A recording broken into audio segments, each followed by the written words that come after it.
Weather and life both change quickly. Do you have a farm estate plan? You need to learn the best option to help your family avoid or minimize federal estate taxes and other costs. I'm Brad Swenson, President of Swenson Investments in Commodities.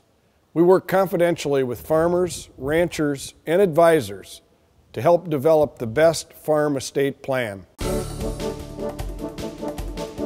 On our farm today, the wind's blowing about 30 miles an hour. From time to time, you can hear these trees blowing in the background and everything. And it just makes me think a lot about erosion, Darren. How are we going to reduce erosion in the United States? And we wanted to talk today about how actually pesticide use can decrease erosion. How's that?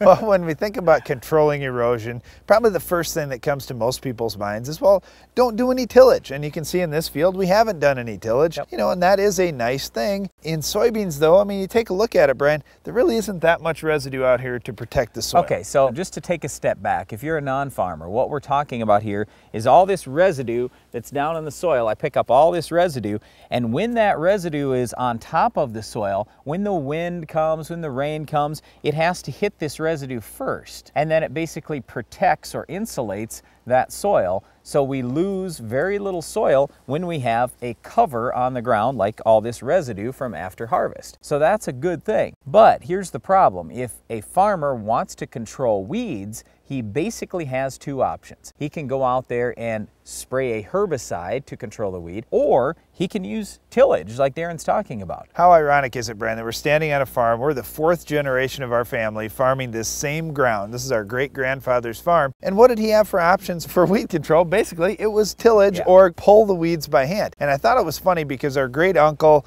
this has probably been 30 years ago, Brian and I were out walking soybeans here and hand-pulling weeds out. And he said, well, boys, I've fought these Canadian thistles for 40 years. Now it's your turn. And, you know, we got some Roundup ready crops not too long after that. And bam, the thistle problem completely gone. No more tillage on this ground. And we wiped out the weeds. It was awesome. Yep. With the tillage, you end up burying the residue, and now you just have dirt that's exposed, soil that's exposed, and when wind comes along, when rain comes along, you absolutely have more erosion. So the less tillage a farmer does, the less erosion problem he has, and herbicides make a dramatic difference in that overall production on the farm, in the amount of tillage the farmer needs to do. So I know that if you're sitting there thinking, well, boy, we'd like to have fewer pesticides used. You know, most pesticides that are used in the United States now, like most of the herbicides that we're using on our farm, they're either natural products or they work on enzymes specific to plants only. So in other words, there's no possible way they can hurt human beings anyway. But not only have we developed safer pesticides, but also the use of those pesticides then allows farmers to do less tillage, which means less erosion. When you have weeds like our Weed of the Week, Brian, tillage just wasn't working. We'll show you what will work coming up later in the show.